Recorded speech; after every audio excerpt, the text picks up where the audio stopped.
Le troupeau a compris le signal.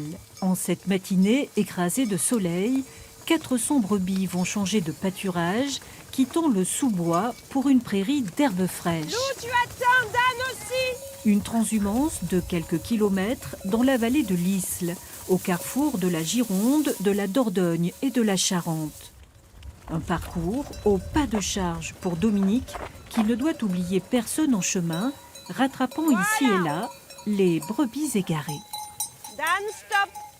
C'est bien, mamie. Ah, Dominique, c'est du sport. Eh oui, c'est pour ça que nous sommes toujours en forme. Oui. Bah, disons que il faut avoir l'œil sur les chiens, sur le troupeau, sur les voitures éventuelles. Lou, stop, coucher, recule. Des brebis en conditions olympiques malgré la chaleur et l'épaisseur d'une laine très généreuse. Allez, les filles. Elles savent que de toute façon, si on les change, c'est pour du meilleur. Donc elles sont toujours très motivées pour partir, quoi. Toujours. On les a petites, on les habitue à notre voix, à ce qu'on fait, à nos chiens. Être berger, il y a une formation, puis après il y a un savoir-faire, quoi. Et c'est le vécu au quotidien qui fait que voilà, on connaît bien nos bêtes, on sait comment ça réagit. Puis une brebis, en fonction du bêlement, on sait si elle est en difficulté, si tout va bien, si elle fait des bêtises.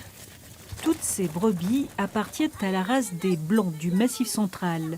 Elles sont nées à la ferme du Paillot à Saint-Antoine-sur-l'Isle, nourries avec le fourrage produit sur place. L'amielage a lieu toute l'année, une éclosion à chaque saison. On a différentes toisons, on a les noirs.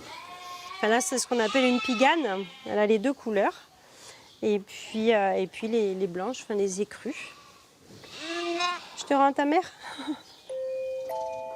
Allez, zou. Ah. Des couleurs différentes qui intéressent beaucoup Dominique, car si ces brebis sont élevées en bio pour leur viande, elles souhaitent aussi utiliser leur laine plutôt que de la jeter.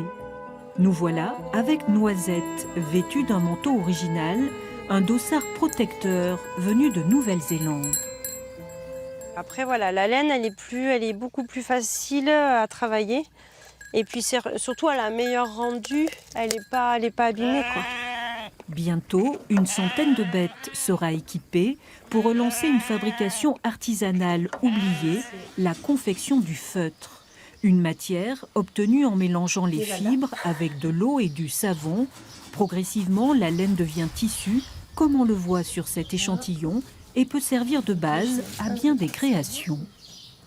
C'est dommage, c'est une matière qu'on ne prend pas assez en considération par rapport aux matières synthétiques, mais en fait, on peut faire plein de choses.